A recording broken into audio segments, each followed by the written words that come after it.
السلام عليكم ورحمة الله وبركاته. أحبابي الكرام، بعد الحمد لله والصلاة والسلام على رسول الله. بمناسبة فعاليات اليوم العالمي للإعاقة، ولأول مرة تقام هذه الفعاليات في جزيرة فرسان، وهذا شرف عظيم، جزاهم الله عنا خير على حرصهم علي وعلى إخواني من ذوي الاحتياجات.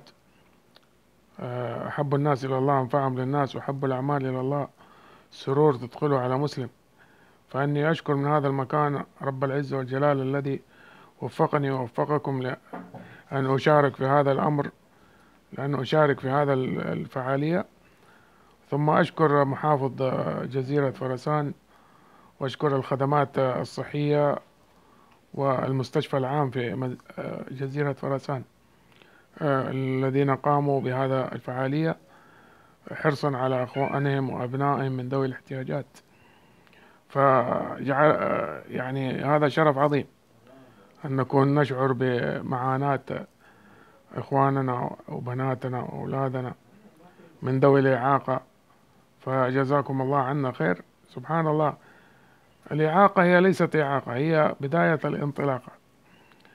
لو جينا نحسبها، الناس ينظرون إلينا بعين الرحمة، صح، نريد من يرحمنا لكي يوفر لنا ما نحتاجه، بس لكي ننفع ديننا وينفع الله بنا هذه الأمة. عاتب الله نبيه في أعمى عبس وتولى أن جاءه الأعمى. النبي صلى الله عليه وسلم عندما أتاه الأعمى لكي يعرض إسلامه، يتعلم من النبي صلى الله عليه وسلم، النبي صلى الله عليه وسلم أعرض وعبس في وجهه. الأعمى ما رأى هذا العبوس، ولكن الله رأى وعاتب نبيه في هذا الأعمى، حتى قام النبي صلى الله عليه وسلم يعتذر من هذا الأعمى في كل مكان، كلما رآه يقول: أهلا بالذي عاتبني فيه ربي. أتدرون من هو هذا الأعمى؟ تدرون من هو أول سفير في الإسلام؟ كلنا نعرف أنه مصعب بن عمير، لكن لا ندري أنه كان معه هذا الأعمى عبد الله بن أم مكتوم. كلنا نعرف مؤذن رسول الله صلى الله عليه وسلم هو بلال بن رباح، لكن ما نعرف أنه كان المؤذن الثاني حقه هو عبد الله بن أم مكتوم. هذا الأعمى وأصاب الهدف. لما كان يخرج النبي صلى الله عليه وسلم من المدينة المنورة يترك فيها خليفة. أتدرون من هو الخليفة عن رسول الله في مدينة رسول الله؟ هو عبد الله بن أم مكتوم، هذا الأعمى. النبي صلى الله عليه وسلم أعطاه قدره في هذه الحياة وفي في الإسلام، فكان رافع راية لواء الإسلام في معركة القادسية. أحبابي الكرام، لا تكن الإعاقة سبب هلاكك. الإنسان يتكون من جسد وروح وعقل. الجسد هو الدابة التي تحمل الروح والعقل.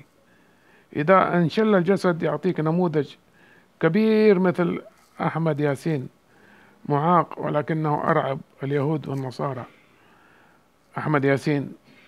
وكذلك أنا ما أعاقتني هذه الإعاقة، الشلل الرباعي، بل أنافس كل من هو سليم في الدعوة إلى الله، كيف لا يسبقني إلى الله. أحبابي الكرام، كيف نجتهد ونحاول ونزرع الثقة في أبنائنا وبناتنا من ذوي الاحتياجات، لعل الله ينفع بهم الأمة، ما تدري. وفي كتاب عندما تتحدث الصور، كتاب جميل يتحدث عن أناس تحدوا الإعاقات في جميع أنحاء العالم حتى وهم كفار. فكيف أنا مسلم معي نصرة الله؟ لا نقف عند الإعاقة. نحن لسنا أصحاب إعاقة ولا أصحاب احتياجات، نحن أصحاب قدرة خاصة، قدرة خاصة. فأسأل الله لي ولكم التوفيق. الإعاقة هي بداية الانطلاقة. وفقكم الله وجزاكم الله عنا خير الجزاء.